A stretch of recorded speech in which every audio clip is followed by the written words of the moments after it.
ഈ രാജുവിനെ കുറിച്ച് ഞാൻ ഇതിനെ വിശദീകരിക്കാൻ കാരണം നിങ്ങൾ ഓരോരുത്തർക്കും ഒരുപക്ഷെ അറിവുണ്ടായിരിക്കും. യൂട്യൂബിൽ ഇപ്പോൾ വളരെ ഫേമസ് ആയിട്ടുള്ള ഒരു വ്യക്തിയാണ് ഈ രാജു. നിങ്ങൾ എത്ര പേര് കണ്ടിട്ടുള്ള കാര്യം എനിക്കറിയാം.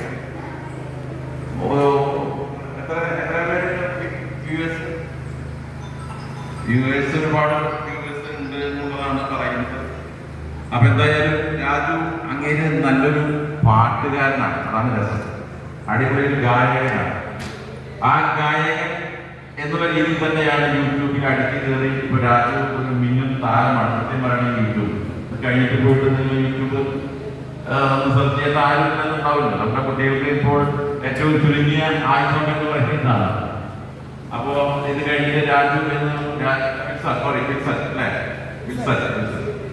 അഭിത്സൻ എന്ന് അടിച്ചു കഴിഞ്ഞാൽ നമുക്ക് അത് പാട്ടിന്റെ പാട്ടുകൾ കാണാൻ. അപ്പോ ഇന്ന് നമ്മള് വിമുക്തിയുടെ ഒരു പ്രധാനപ്പെട്ട ലക്ഷ്യം മറ്റുള്ള നമ്മുടെ നാട്ടിലെ ജനങ്ങളെ അറിയിക്കുക എന്നുള്ള ഉദ്ദേശം കൂടി ഇതിനകത്തുണ്ട്. അങ്ങനെയാണ് രാജുവിനെ വിൽസനെ നമ്മളോട് വിളിച്ചു വരുത്തിയത്.